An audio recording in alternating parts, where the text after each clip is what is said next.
how to make Eggs Benedict. So the first thing you're going to want to do is to get a small saucepan like this and set water to boil. You're also going to need a metal grate that can fit over it, but do not let the water boil with it on because it'll get really hot.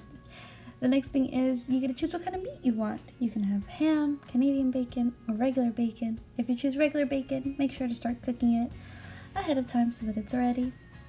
Next, you're going to need a glass bowl, a little container, and 2 eggs. So what you're going to do is separate the yolks out from the whites, put the whites into the small container, and then put the yolks into the glass bowl. I usually put my whites away for later, and you can use them for all kinds of things, like, well, I use them to make French macaroons, so yeah. Next, you're going to take a 1/4 cup of butter and put it into a coffee mug and microwave it for anywhere about like 20 to 30 seconds. Just making sure that it's like all evenly melted. You don't want any chunks or anything in there. Next, we're gonna get some English muffins. My favorite are just classic Thomas's. Set those in to get all nice and toasty to your liking. Alright, so the next thing we're going to do is start to whisk our yolks and just get them nice and whisked. Then you're going to begin the process of whisking your yolks onto the heat and then off of the heat. I would say about 30 seconds on heat, about 15 seconds off of heat. And you're going to want to check the bottom of the glass bowl to make sure it's not getting too hot, because it will shatter. And I have had shattered glass bowls before. Alright, and then about a teaspoon at a time, you're going to add the butter in on those 15-second intervals that you take it off, and then mix it in onto the heat stove. So back and forth, back and forth. After a while, it should begin to become this really nice pale yellow after you go from like adding butter off and then putting it on back again. Yeah, so just be really careful with your glass bowl and all that, and making sure that nothing breaks or you don't burn yourself or anything.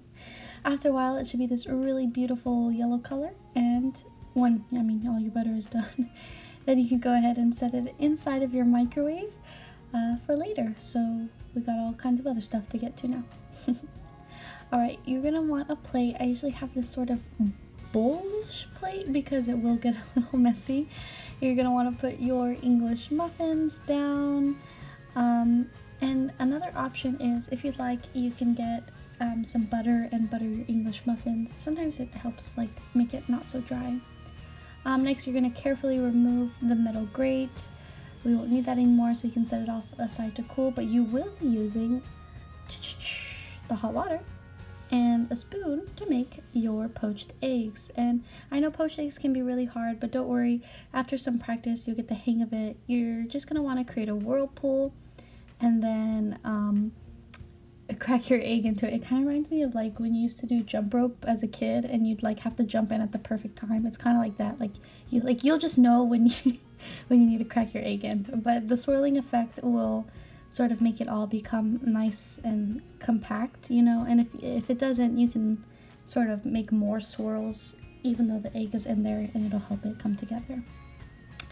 Next, we're going to begin plating. So whether you chose regular ham or bacon or whatever, you can go ahead and start putting the meat on top of your English muffin.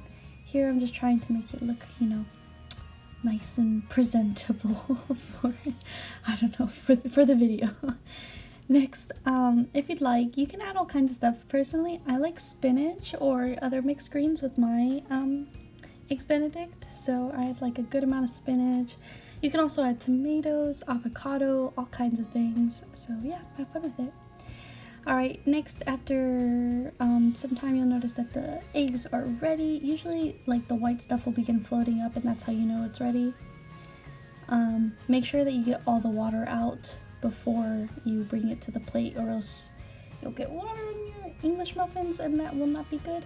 Then you can just sort of, you know, plop it on there, and then get ready to begin your second egg. And if you mess up the second time, I mean, the first time, now you have a second time to get it right.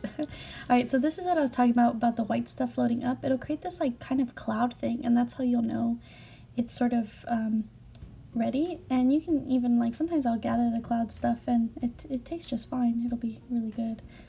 I don't know why, but this egg did not want to come off. But eventually I did get it off, and it slid right nice on there. And there's that extra like little cloud stuff I was talking about. It tastes perfectly good in my opinion. It's probably my favorite part actually. Alright, now we're gonna get the hollandaise sauce that we have not forgotten. And you're also going to need to get a spoon to begin plating it.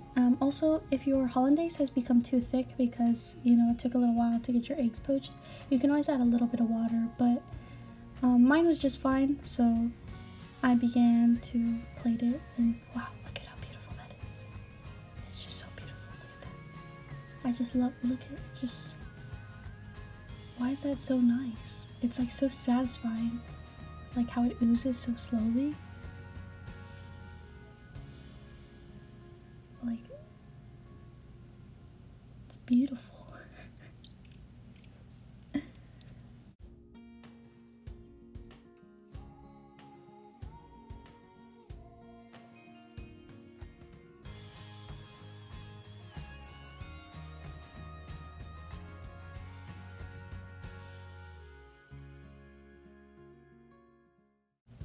And the good thing is with this is that there's enough hollandaise sauce in this recipe for about 2 to 3 batches, depending on how, you know, how much hollandaise everybody puts. But because it was only me, I could put as much hollandaise sauce as I wanted, so I went a little crazy with it. I went to town. Alright, next, if you want this to be, you know, Instagram ready, you're gonna want salt, pepper, and paprika. Make sure it is paprika and not cayenne, because, oh wow, I've made that mistake before. It'll be really spicy. If you want it to be Instagram ready, most people will just put paprika on the top, and that's what gives it like that nice Eggs Benedict look. But I also like to put a little salt and pepper for flavor purposes, but you could always add that later. Alright, now here's the beautiful part. Ooh, ooh, look at that. Beautiful poached eggs. Alright, now it's time to take a bite. Get a little bit of everything in there. And survey says, delicious. Delicious every time.